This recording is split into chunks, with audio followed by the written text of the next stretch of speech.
So in the last video, we were talking about getting ready to graph the tangent of theta.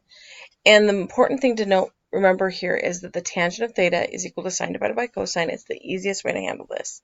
So we know a couple of the key pieces of information about tangent that we need to remember. It's going to be 0 when sine is 0. It's going to have asymptotes when cosine is 0. And it's equal to 1 when sine is equal to cosine. And if you remember those things, you'll have everything you need. So let's start with asymptotes. Again, they happen when cosine of theta equals 0, which happens at pi halves first time, and then 3 pi halves, and 5 pi halves, and so on, to the positive direction and to the negative direction, negative pi halves, and negative 3 pi halves, and negative 5 pi halves, and so on. So those are our asymptotes. We're going to go ahead and draw in vertical lines for our asymptotes. And again, so basically every odd pi halves, there's an asymptote of tangent. And then the next thing to consider after you have your asymptotes in is where it's equal to 0. So again, it's equal to 0 when sine is 0. And sine is 0, sine of theta equals 0. Sine is 0 at 0, pi, 2 pi, negative pi, and negative 2 pi. So basically every whole value of pi, the sine is 0. Then sine and cosine are equal to each other at 45 degrees or pi halves, at pi fourths. Excuse me. And so, writing those down. And so pi fourths is, the value is 1, that's a 2, excuse me, the value is 1 at pi fourths, and negative pi fourths is negative 1. And so that's our information. And if you don't remember that, it's okay, it'll come to you. And so that happens at pi fourths.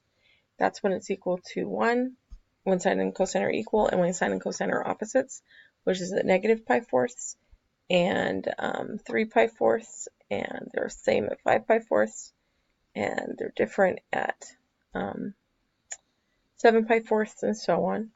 And so our graph looks something like this. Again, I had you look at kind of like little cubic functions. They're not cubic functions because they have the asymptote going on.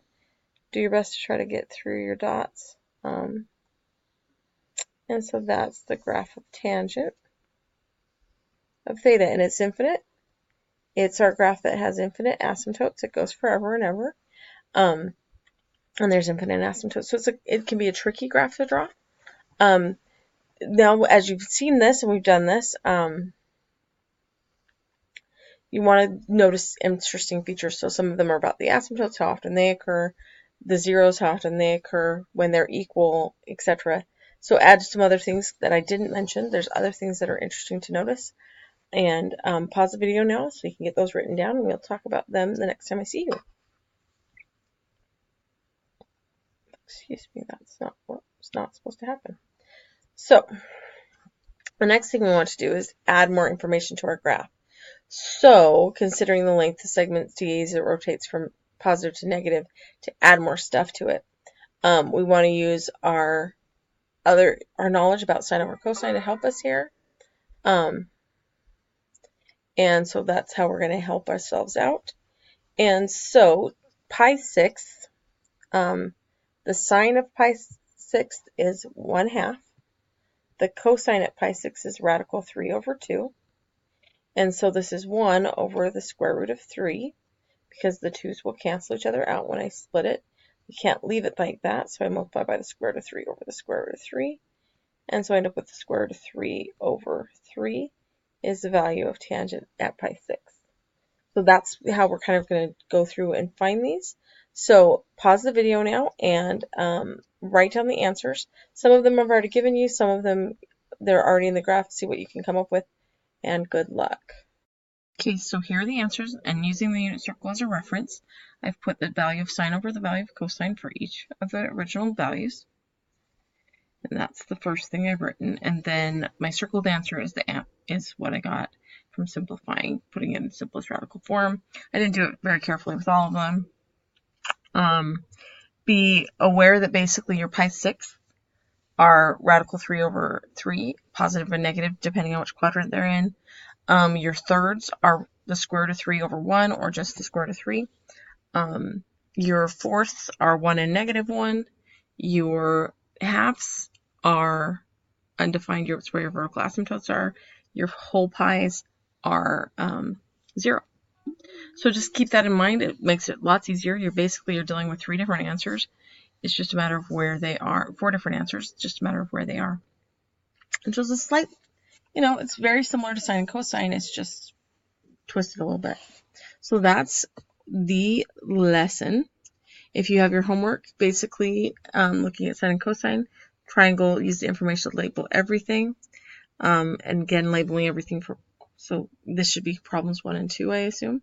And then use that information to fill out this chart with your sine and cosine. And I think this is slightly different from your homework. So give me a small second. I'll look that up and we'll fix this. Okay, so I took some new pictures. Please ignore this goofy thing. It's going to be on all the pictures, but whatever.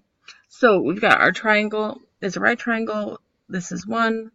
Find all the other sides. We know these two are the same, so you start labeling both x, see what happens.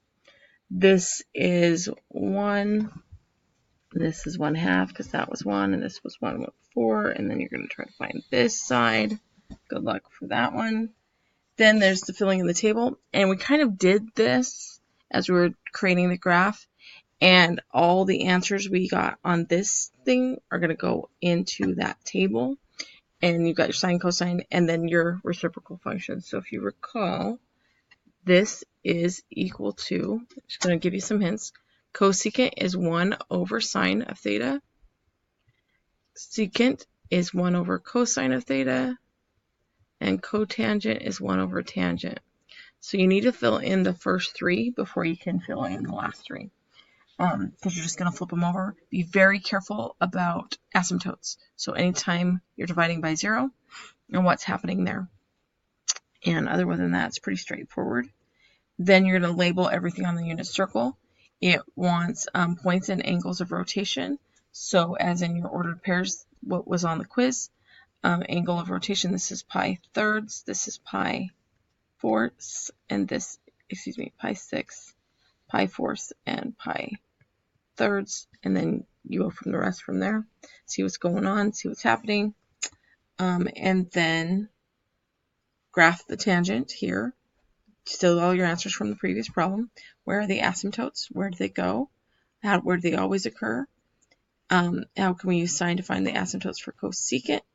And that is the set. And then from Friday's homework, that was the go. We already talked about that in class on Friday. You can give your classmates some hints. And good luck. I will see you Wednesday.